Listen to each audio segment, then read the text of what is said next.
எல்லோருக்கும் வணக்கம். முருங்கைக்காய் சாம்பார் செய்யலாம். அதுக்கு என்னென்ன தேவைன்னு பார்க்கலாம். 3 முருங்கைக்காய் வாங்கிட்டு வந்து இந்த மாதிரி சின்ன சின்ன பீஸாக கட் பண்ணி நல்லா கழுவி அலசி எடுத்துக்கிட்டேன். நான் ஒரு 5லேருந்து 6 பேர் சாப்பிட்றதுக்காக சாம்பார் வைக்கிறேன். அதுக்காக 3 முருங்கைக்காய், ஒரு 200 கிராம் துவரம்பருப்பு, சின்ன வெங்காயம் ஒரு 150 கிராம், தக்காளி, பெரிய தக்காளி ஒரு 2 தக்காளி இந்த மாதிரி நீல வாக்கில் கட் பண்ணி வச்சுருக்கிறேன். சாம்பார் பொடி 2 வரமிளகா, கருவேப்பிலை கொஞ்சம், பூண்டு கொஞ்சம், பெருங்காயத்தூள் 1/4 ஸ்பூன், வெந்தயம் 1/4 ஸ்பூன், மஞ்சள் தூள் 1/2 ஸ்பூன், சீரகம் 1/2 ஸ்பூன். இப்போ ஸ்டவ் பற்ற வச்சுக்கலாம். இப்போ நம்ம பருப்பு வேக வச்சுக்கலாம். சாம்பாருக்கு சட்டியில் பருப்பு போட்டுருங்க.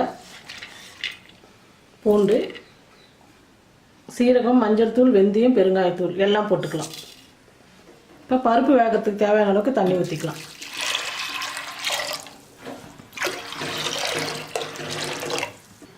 பாருங்க, முருங்கைக்காய் சாம்பாருக்கு நம்ம தக்காளி ஏற்கனவே கட் பண்ணி வச்சுருக்கிறோம். அதனால் ஒரு தக்காளி மட்டும் பருப்பில் போட்டுக்கலாம்.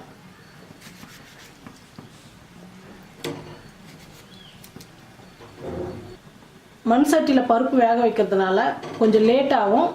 அதுக்காக கொஞ்சம் விளக்கெண்ணெய் ஊற்றிக்குங்க. விளக்கெண்ணெய் வந்து ரொம்ப குளிர்ச்சி, பருப்பும் சீக்கிரமாக வேகும், நல்லா மணமாக இருக்கும். கொஞ்சமாக 1 ஸ்பூன் ஊற்றிக்குங்க, அதிகமாக ஊற்ற வேணாம். பருப்பு நல்லா வேகட்டும், மூடி போட்டு மூடிடலாம். பாருங்கள், பருப்பு நல்லா வெந்துடுச்சு. இப்போ நம்ம பருப்பு கடைஞ்சிக்கலாம். ஸ்டவ் ஆஃப் பண்ணிடலாம். இதே சட்டிலேயே மத்து வச்சு கடைஞ்சிங்கன்னா சீக்கிரமாக நல்லா மசிஞ்சிடும். பாருங்கள், பருப்பு நல்லா மசிஞ்சிடுச்சு.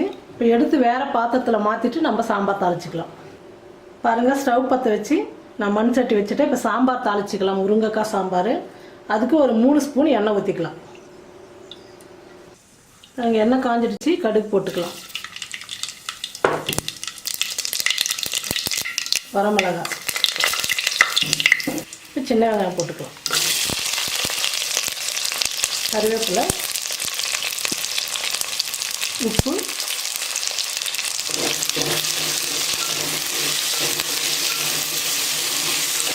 வெங்காயம் நல்லா வதங்கிடுச்சு. தக்காளி போட்டுக்கலாம்.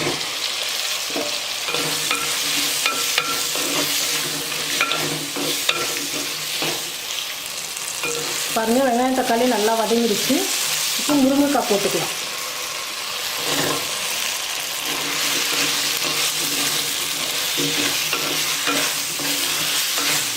இப்போ சாம்பாருக்கு தேவையான அளவுக்கு உப்பு போட்டுக்கலாம். சாம்பார் பொடி எல்லாம் போட்டு நல்லா கலந்து விட்டுடுங்க. காய் போட்டதுக்கப்புறம் கொஞ்ச நேரம் வதக்குங்க. உப்பு, காரம், மசாலா எல்லாம் வந்து நல்லா காயில் நல்லா ஊறும். முருங்கைக்காய் வந்து சாப்பிட்றதுக்கு ரொம்ப டேஸ்ட்டாக இருக்கும். பாருங்கள், நல்லா வதங்கிடுச்சு. இப்போ சாம்பாருக்கு தேவையான அளவுக்கு தண்ணி ஊற்றிக்கலாம். ஏன்னா பருப்புலேயும் தண்ணி இருக்கும், அதனால் வந்து கம்மியாக வச்சுங்க சாம்பாருக்கு. காய் ஒரு 2 நிமிஷம் வேகட்டும், அதுக்கப்புறம் நம்ம பருப்பு ஊற்றிக்கலாம். மூடி போட்டு மூடிடுங்க. முருங்கைக்காய் வெந்துடுச்சு. இப்போ புளி தண்ணி ஊற்றிக்கலாம். நான் வந்து புளி வந்து ஒரு சின்ன நெல்லிக்காய் அளவுக்கு ஊற வச்சு நல்லா கரைச்சி எடுத்துக்கிட்டேன். முருங்கைக்காய் வந்து அந்த அளவுக்கு புளி தேவையில்லை, தக்காளி போடுறதுனால கம்மியாக இருந்தால் போதும். கடைஞ்சி வச்சிருக்கிற பருப்பு ஊற்றிக்கலாம். இப்போ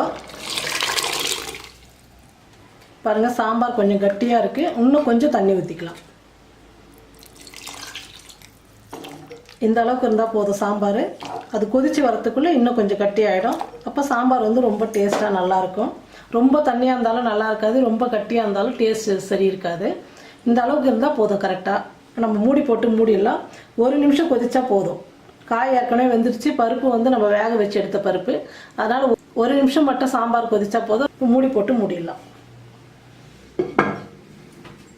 பாருங்கள், முருங்கைக்காய் சாம்பார் சூப்பராக வந்திருக்குது. எவ்வளோ நல்லா வாசனையாக நல்லா வந்திருக்கு. இப்போ நம்ம கருவேப்பிலை பிச்சு போட்டுக்கலாம். இறக்கும் போது கருவேப்பிலை, கொத்தமல்லி போட்டால் ரொம்ப வாசமாக நல்லா மணமாக இருக்கும். அதனால் இறக்கும் போது போட்டுக்குங்க.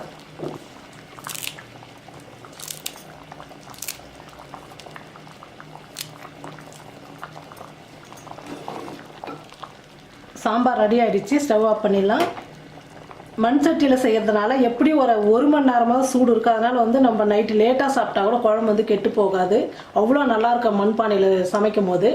பாருங்கள், நான் ஆஃப் பண்ணி ஒரு நிமிஷம் ஆச்சு, அப்படியே கொதிக்குது பாருங்கள். அந்த அளவுக்கு சூடு தாங்கும் மண் சட்டி வந்து. இப்போ முருங்கைக்காய் சாம்பார் ரொம்ப நல்லா வந்திருக்கு. நீங்களும் செஞ்சு பாருங்கள். செஞ்சு பார்த்துட்டு மற்றவங்களுக்கு ஷேர் பண்ணுங்கள். நன்றி.